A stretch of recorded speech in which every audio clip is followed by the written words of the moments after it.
මහත්තයා මේ කොහෙද මේ හදිසිය දුවන්නේ? එහෙන් වාඩි වෙන්නකෝ ඉතින් අදත් පොඩ්ඩක් කතාවක් දාලා යමු. සිරිවිරිස් මල්ලි ඌ මේ හනික යනවා අද ඔෆිස් එකේ උත්සවයක් තියෙනවා. අද අපේ ඔෆිස් එකේ අර මැයිදාට සමරනානුව රටේ දෙවෙනි නිදහස් උත්සවය නෑ. කොටින්ගෙන් රට බේරගත්තේ මැයිදාට. සිරිවිරිස් මල්ට මතකද? ඉතින් අද අපේ ඔෆිස් එකෙත් පොඩි උත්සවයක් තියෙනවා. රණවිරුවන් ගෙන්නලා උපහාර දක්වනවා. අනේ අම්මපා සමරන්න ඕනේ නෑ. මහත්තයාට මතකෙයි ඒ දවස අපි මෙතන මේ කිරිබත් දන්සලකුත් දුන්නා නෑ.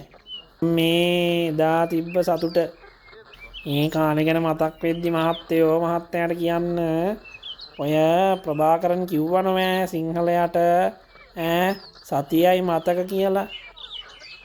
නැත්තම් මහත්තයා මේ මහින්ද මහත්තයාට මෙහෙම සලකයිද? මං කියන්නේ.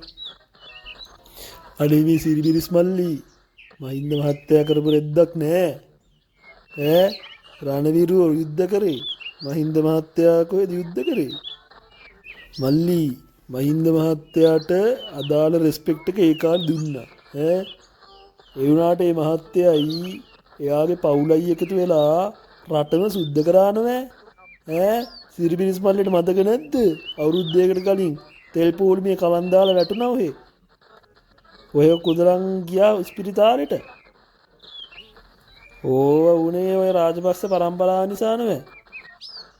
මල්ලි ඔය යුද්ධ කරේ ඔය මහින්ද මහත්තයා ඒ කාලේ ජීවිත කාලයටම බලය තියාගන්න නෙවෙයි. ඔය ආයෝජනයක් කරේ.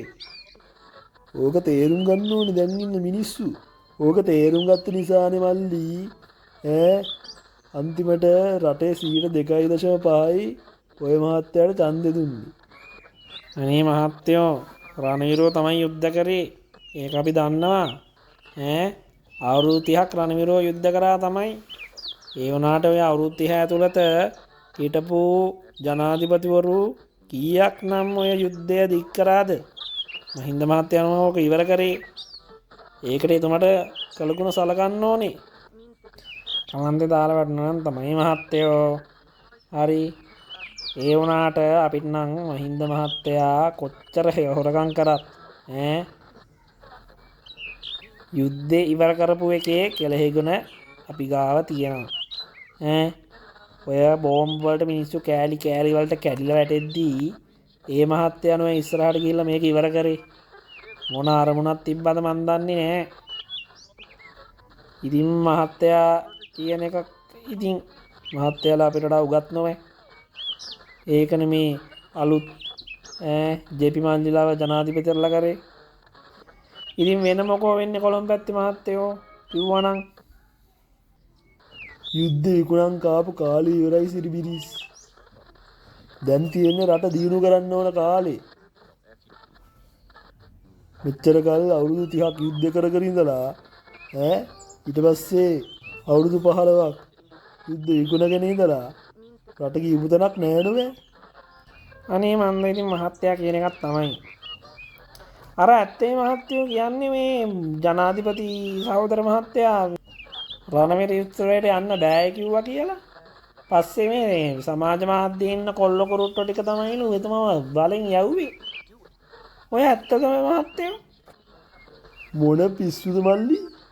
ඔව් සමාජ මාධ්‍යයේ ඉන්න ඔය 2.5 බයියෝ ටික කියන දේවල් තමයි ජනාධිපති සහෝදර මහත්තයා අහන්නේ මේ කාලේ. පිස්සුද මල්ලි? එතුමට යන්න ඕන නම් එතුමා ආයි. එතුමයි උජාරුවට ගිහිල්ලා කතාවකුත් කරේ. ඔන්න ඊට අමතරව කොළඹ මහනගර සභාවේ බලය පිහිටනවලු නෑ.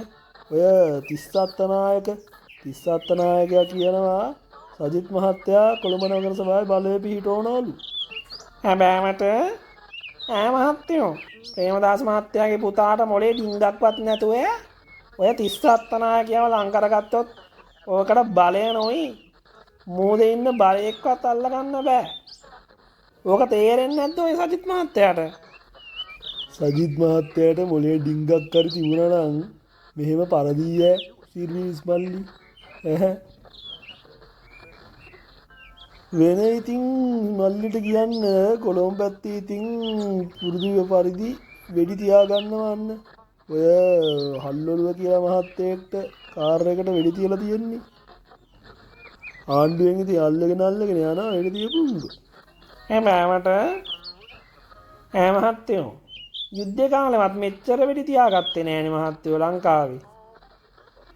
පුදුම භීෂණයක් නේද මහත්තයෝ දැන් පැතිරලා තියන්නේ ඈ. අනේ මේ සිරිබිරිස් ඔය වෙඩි තියාගන්නේ රටේ සාමාන්‍ය මිනිස්සු නෙවෙයි. ඔය පාතාලයේ අපරාධකාරයෝ. ඔය කඩිගුලකට භූමිතෙල් දැම්මම කඩිය දගලන්නේ ඈ එකිනෙකා මරාගන්නේ.